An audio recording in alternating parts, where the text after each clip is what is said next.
Baik, Assalamualaikum warahmatullahi wabarakatuh. Perkenalkan saya Aisyah Pamija dengan NPM 210822003. Di sini saya akan mempresentasikan hasil remediasi untuk blok ginekologi saya.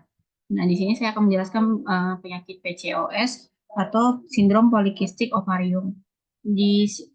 Sindrom ovarium polikistik ini sendiri adalah kelainan hormon yang biasa terjadi pada wanita, terutama pada wanita yang usianya produktif. Nah, wanita dengan PCOS ini dapat memiliki periode menstruasi yang jarang atau berupa kepanjangan, atau bahkan dia akan kelebihan hormon pria seperti androgen. Nah, ovariumnya juga akan mengembangkan banyak folikel atau kumpulan kecil cairan yang akan menyebabkan gagalnya pelepasan telur secara teratur. Nah, ada beberapa faktor risiko yang bisa menyebabkan si PCOS ini ada. Pertama itu pastinya ada faktor genetik. Faktor genetik ini uh, mungkin bahwa ada beberapa penelitian yang mengatakan bahwa gen tertentu mungkin bisa terkait terjadinya PCOS ini, sehingga biasanya kalau misalnya dia ada faktor genetik yang mempunyai sesuatu hormon yang terlalu tinggi, biasanya nanti akan diturunkan ke anaknya gitu-gitu. Terus ada juga kelebihan insulin. Kenapa kelebihan insulin? Karena insulin adalah hormon yang diproduksi di pankreas. Nah, yang memungkinkan sel untuk menggunakan gula sehingga pasokan energi utama pada tubuh bisa bisa menjadi energi utama pada tubuh. Nah, bila sel-sel ini resistensi akan aksi insulin, maka kadar gula bakalan naik. Nah, kalau kadar gula naik, sehingga si wanita yang memiliki kadar insulin yang tinggi akan memiliki berat badan yang lebih, sehingga orang yang punya riwayat diabetes mellitus dari keluarganya bisa memungkinkan resiko untuk terjadinya PCOS. Kemudian memiliki androgen yang berlebih. Wanita dengan PCOS juga biasanya akan memiliki indung telur yang menghasilkan androgen yang kadarnya terlalu tinggi sehingga atau bahkan nggak normal.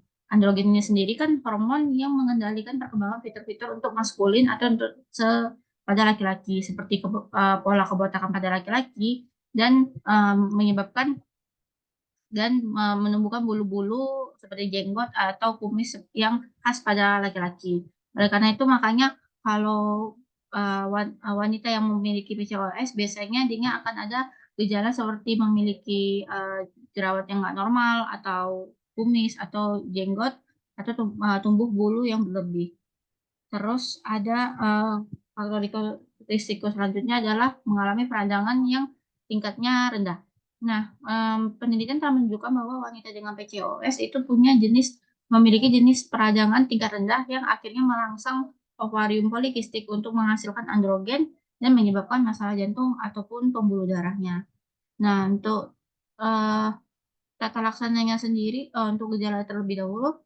Jadi gejalanya itu ada berupa periode menstruasi yang nggak teratur atau bahkan nggak ada sama sekali. Terus kesulitan untuk hamil, pertumbuhan rambut yang berlebih tadi akibat adanya penambahan hormon dari androgen. Biasanya itu terjadi di wajah, dada, punggung ataupun di bokong.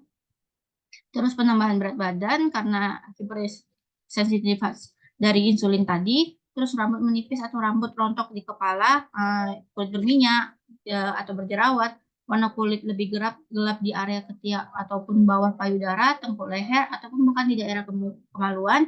Biasanya juga akan ada penyakit penyakit simptomatik seperti sakit kepala, perubahan mood, atau ada sering selalu merasa lelah. Nah, untuk tata laksananya itu pertama itu bisa diberikan pil kontrasepsi oral yang kombinasi. Kombinasinya itu ada monofasik, ada bifasik, sama trifasik. Nah, ini tuh digunakan untuk menginduksi menstruasi biar menstruasinya itu teratur dan kontrasepsi ini juga mencegah adanya androgen ovarium itu dan juga bisa meningkatkan produksi SHBG atau sex hormone building globulin. Terus kemudian yang kedua ada pil kontrasepsi progestin. Nah, ini gunanya untuk menekan kadar LH atau produksi androgen ovarium. Nah, progestin ini juga menghambat aktivitas reduktase dan mencegah hiperplasia endometrium yang menyebabkan sehingga menurunkan kadar kanker endometrium yang bisa menjadi faktor risikonya itu adalah pada pasien yang memiliki PCOS. Terus metformin. Nah, karena tadi dibilang kan faktor risikonya itu salah satunya adalah kelebihan insulin. Makanya perlu juga diberikan obat diabetes untuk obat diabetes. Contohnya salah satunya itu metformin yang gunanya itu untuk bisa mengambil atau menurunkan glukosa sehingga terjadi sehingga dapat menghambat glukogenesis dan jaringan perifer untuk menurunkan oksidasi dari lemak. Nah, efek-efek ini diharapkan bisa menurunkan kadar androgen dan bisa bisa menurunkan kadar insulin pada pasiennya. Terus yang keempat itu ada pioglitazone. Ini digunakan sebagai alternatif metformin untuk mencegah si resistensi insulin.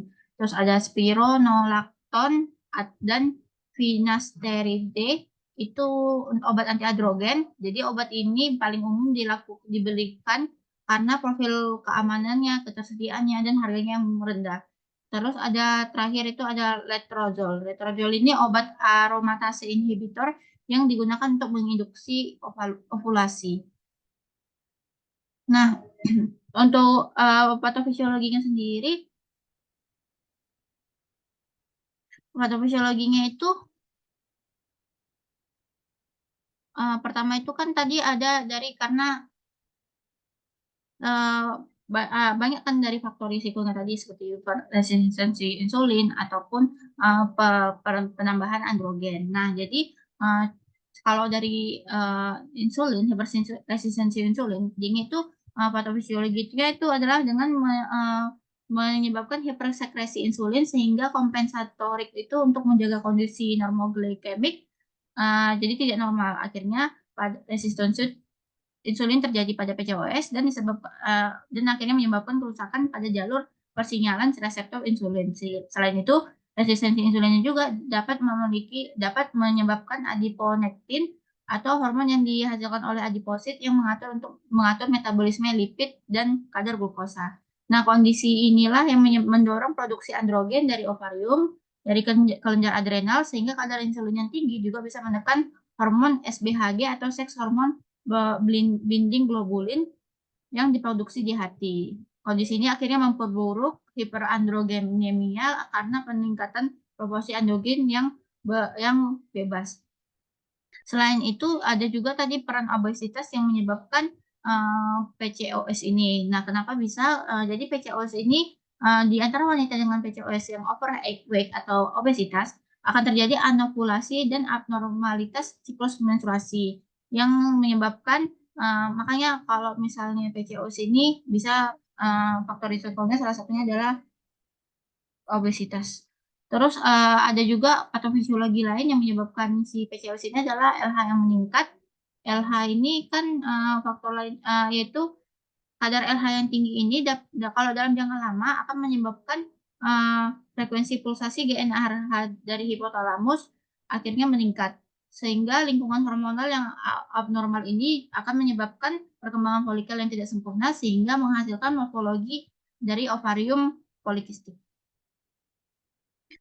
Nah, jadi setelah kita melakukan jadi setelah itu, kita perlu melakukan edukasi ke pasien PCOS untuk menghindari penyakit PCOS ataupun mengurangi, resiko terjadinya, resiko gejala dari PCOS. Salah satunya adalah, beberapa kita harus kasih tahu juga pada pasiennya kalau dia akan mengalami infertilitas atau dia akan, tidak bisa mempunyai anak. Terus, perlu dilakukan diet karena tadi kan faktor risikonya salah satunya adalah obesitas dan untuk menghindari peningkatan insulin. Terus lakukan aktivitas fisik untuk mencegah, peningkatan insulin tadi serta juga, untuk menurunkan berat badan. Terus untuk kehamilan, ini kalau misalnya, kehamilan ini perlu kalau misalnya pasiennya ingin melakukan rencana kehamilan, maka perlu didiskusikan terlebih dahulu ke dokternya untuk melakukan rencana terapi yang cocok untuk pasien PCOS ini. Sehingga pasien yang berencana hamil akan dilakukan program hamil dengan memberikan clomifen agar pasien PCOS ini bisa hamil. Terus, perlu dikasih tahu juga kalau dia itu, salah satu gejalanya itu kan adalah rambut berlebih. Nah, rambut berlebih ini, bisa mempengaruhi gaya hidup penderita karena kan akan menyebabkan, banyak, konotasi yang negatif, sehingga perlu dikasih tahu juga pada pasiennya kalau misalnya PCOS ini ya, salah satu gejalanya itu adalah rambut berlebih dan itu, eee, normal untuk pasien PCOS. Baik, itu saja yang dapat saya sampaikan. Berikut ini adalah, referensi yang saya gunakan untuk untuk membuat meme ini. Itu saja yang dapat saya sampaikan. Saya ucapkan terima kasih. Wassalamualaikum warahmatullahi wabarakatuh.